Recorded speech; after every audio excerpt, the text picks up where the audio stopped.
ಕಾಂತಾರ ಬಂದಾಗ ಅಷ್ಟು ದೊಡ್ಡ ನಿರೀಕ್ಷೆ ಆಗುತ್ತೆ ಅಂತ ನಿಮಗೂ ಕೂಡ ಗೊತ್ತಿರಲಿಲ್ಲ. ಇವತ್ತು ಈ ಕಾಂತಾರ ಅಧ್ಯಾಯ 1 ಮಾಡಬೇಕಾದ್ರೆ ಆ ನಿರೀಕ್ಷೆಯನ್ನು ಮೀರಿ ಮತ್ತೆ ಒಂದು ದೊಡ್ಡ ಹಿಟ್ ಕೊಡಬೇಕು ಅನ್ನೋ ಜವಾಬ್ದಾರಿ ನಿಮ್ಮ ಮೇಲಿದೆ. ಅದ ನಿಟ್ಟಿನಲ್ಲಿ ಯಾವ ರೀತಿ ಇತ್ತು ನಿಮ್ಮ ಕೆಲಸ ತಯಾರಿ? ನನ್ನ ಫಸ್ಟ್ ಪ್ರೆಸ್ ಮೀಟಿಂದ ನೋಡ್ತಾ ಇದ್ದೀರಾ, ಅವತ್ತಿಂದ ಹೇಳಿದ್ದು 2 ವಿಷಯ. ನಾನು ಎಕ್ಸೈಟ್ಮೆಂಟು ಎಕ್ಸ್ಪೆಕ್ಟೇಷನ್ ಎರಡೂ ಇರಲ್ಲ ನನಗೆ. ನನ್ನ ಕೆಲಸ ಕಂಟೆಂಟ್, ಒಂದು ಡೇಟ್ ಕೊಡ್ತಾರೆ ಪ್ರೊಡ್ಯೂಸರ್, ಆ ಡೇಟಿಗೆ ನಾವಲ್ಲಿ ಅಪ್ಲೋಡ್ ಮಾಡಬೇಕು. ಅದಕ್ಕೆ ನನ್ನ ಇಡೀ ತಂಡ ಇವತ್ತು 38 hours 48 hours ಹೀಗೆ ನಿದ್ದೆ ಬಿಟ್ಟುಕೊಂಡು ಕೆಲಸ ಮಾಡ್ತಾ ಇದ್ದಾರೆ ಕಂಟಿನ್ಯೂಸ್ ಆಗಿ. ಅದು ಬಿಟ್ಟು ಅದು ಮುಗಿದ ಮೇಲೆ ನಮ್ದು ಯಾರ್ದು ಅಲ್ವೇ ಅಲ್ಲ ಸಿನಿಮಾ, ಕಂಪ್ಲೀಟ್ಲಿ ಜನರದ್ದು.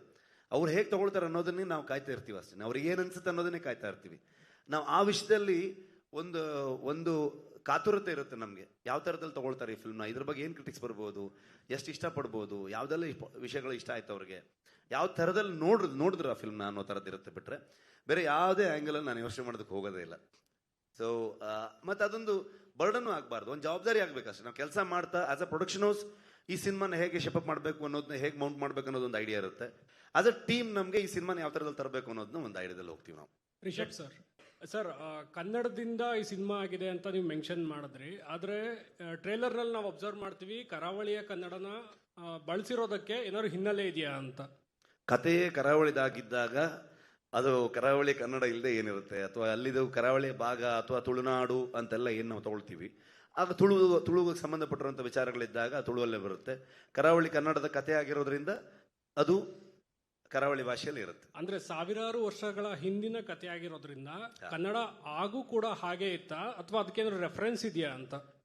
ರೆಫರೆನ್ಸ್ ನೀವು ಹುಡುಕಿದ್ರೆ ನಿಮಗೆ ಇವತ್ತು ಯಾವುದೇ ಒಂದು ವಿಚಾರಕ್ಕೆ 10 ಆ್ಯಂಗಲ್ಗಳಿರುತ್ತೆ, 10 ಡೈರೆಕ್ಷನ್ ಇರುತ್ತೆ. ಸೊ ಯಾವುದೇ ರೀತಿಯಲ್ಲೂ ಕೂಡ ನಾವು ವಾದ ಮಾಡ್ತಾ ಹೋಗ್ಬೋದು. ಅದನ್ನ ನಾವು ಆ ಕಾಲಘಟ್ಟದ ಕಥೆಯನ್ನು ಇವತ್ತಿನ ಜನ್ರೇಷನ್ಗೆ ನಾವು ಹೇಳ್ತಿರೋದ್ರಿಂದ ಇವತ್ತಿನ ಜನರಿಗೆ ಅರ್ಥ ಆಗೋ ರೀತಿಯಲ್ಲೂ ಹೇಳಬೇಕು. ಒಂದು ಥಾಟ್ ಇತ್ತು ನನಗೆ, ಕುಂದಾಪುರ ಕನ್ನಡದಲ್ಲಿ ಹೇಳಿದ್ರೆ ಹೆಂಗೆ ಅಂತ. ಅವಾಗ ಅದು ಹೆಚ್ಚು ಜನರಿಗೆ ಅದು ಅರ್ಥ ಆಗದೆ ಹೋಗ್ಬೋದು, ಬರೀ ಕುಂದಾಪುರ ಭಾಗದವ್ರಿಗೆ ಅಥವಾ ಕುಂದಾಪುರ ಭಾಗದವ್ರ ಪರಿಚಯ ಇರೋರಿಗೆ ಅರ್ಥ ಆಗ್ಬೋದೇನೋ. ಸೊ ಹಾಗಾಗಿ ಏನು ಬೇಕಾದರೂ ಹೇಳ್ಬೋದು. ಆದರೆ ಇವತ್ತಿನ ಜನ್ರೇಷನ್ಗೆ, ಇವತ್ತಿನ ಜನರಿಗೆ, ಇವತ್ತಿನ ಪ್ರೇಕ್ಷಕನಿಗೆ ಅದು ಅರ್ಥ ಮಾಡಿಸ್ಬೇಕು ಅಂತಂದಾಗ ಒಂದು ಸಿನಿಮ್ಯಾಟಿಕ್ ಲಿಬರ್ಟಿಯನ್ನು ತೊಗೊಳ್ತೀವಿ ನಾವು, ಇಲ್ಲ ಅಂತಲ್ಲ. ಸೊ ಆ ನಿಟ್ಟಲ್ಲಿ ಹೋಗ್ತೀವಿ. ಮತ್ತು ಮಂಗಳೂರು ಕನ್ನಡ ಅಥವಾ ಕರಾವಳಿಯಲ್ಲಿ ಉಪಯೋಗಿಸುವಂಥ ಕನ್ನಡ ಹೆಚ್ಚಿನ ಅಂಶವಾಗಿ ಅದು ಒಂದು ಸ್ವಲ್ಪ ಬುಕ್ಕಿಶ್ ಆಗಿ ಒಂದು ಗ್ರಂಥ ಕನ್ನಡ ಅನ್ನೋ ಥರದಲ್ಲೇ ಹೇಳ್ತೀವಿ ನಾವು. ಅಂದರೆ ಓದಬೇಕಾದ್ರೆ ಹೇಗಿರುತ್ತೆ, ನಾವು ಮಾತಾಡಬೇಕಾದ್ರೂ ಅಷ್ಟು ಸ್ಪಷ್ಟವಾಗಿ ಅದನ್ನು ಬಿಡಿಸಿ ಮಾತಾಡ್ತಾರೆ ಅನ್ನುವಂಥದ್ದು. ಆ ಕಾರಣಕ್ಕೆ ಕನ್ನಡಕ್ಕೆ ಇಷ್ಟು ದೊಡ್ಡ ಹಿಸ್ಟ್ರಿ ಇರಬೇಕಾದ್ರೆ ಆಗಿನ ಕಾಲದಲ್ಲೂ ಕೂಡ ಈ ಥರದಲ್ಲಿ ಇರ್ಬೋದು ಅನ್ನೋಂಥದ್ದು. ಸೊ ಹಳೆಗನ್ನಡಗಳನ್ನು ರೆಫರೆನ್ಸ್ ಪಾಯಿಂಟಲ್ಲಿ ಇಟ್ಕೊಂಡು ಕೂಡ ಹೋಗ್ಬೋದು. ಅಂದ್ರೆ ಈಗ ಬೇರೆ ಭಾಷೆಗಳಿಗೂ ಡಬ್ ಆಗಿರೋದ್ರಿಂದ ಅಲ್ಲಿಯ ಪರ್ಟಿಕ್ಯುಲರ್ ಯಾವ್ದಾದ್ರು ಭಾಷೆಗಳನ್ನ ಅಥವಾ ಲ್ಯಾಂಗ್ವೇಜ್ನ ಬಳಸಿರೋ. ಕಳೆದ ಬಾರಿಯೂ ಕೂಡ ಎಲ್ಲ ದೈವದ ನುಡಿಗಳಾಗ್ಬೋದು, ತುಳುವಲ್ಲಿ ಬಂದಂಥ ಎಲ್ಲ ವಿಚಾರಗಳಾಗ್ಬೋದು, ಅಥವಾ ಜನಪದ ಹಾಡುಗಳಾಗ್ಬೋದು, ಎಲ್ಲವೂ ತುಳುವಲ್ಲೇ ಇತ್ತು, ಇವತ್ತಿಗೂ ತುಳುವಲ್ಲೇ ಇರುತ್ತೆ. ಇನ್ನು 50 ಕಾಂತಾರ ಆದರೂ ಅದು ತುಳುವಲ್ಲಿ ಅಥವಾ ಮಂಗಳೂರು ಕನ್ನಡದಲ್ಲಿದ್ದರೆ ಅಥವಾ ಕರಾವಳಿ ಕನ್ನಡದಲ್ಲಿದ್ದರೆ ಹಂಗೆ ಇರುತ್ತೆ. ಉಳಿದ ವಿಚಾರಗಳನ್ನ ಚೇಂಜ್ ಮಾಡ್ತೀವಿ.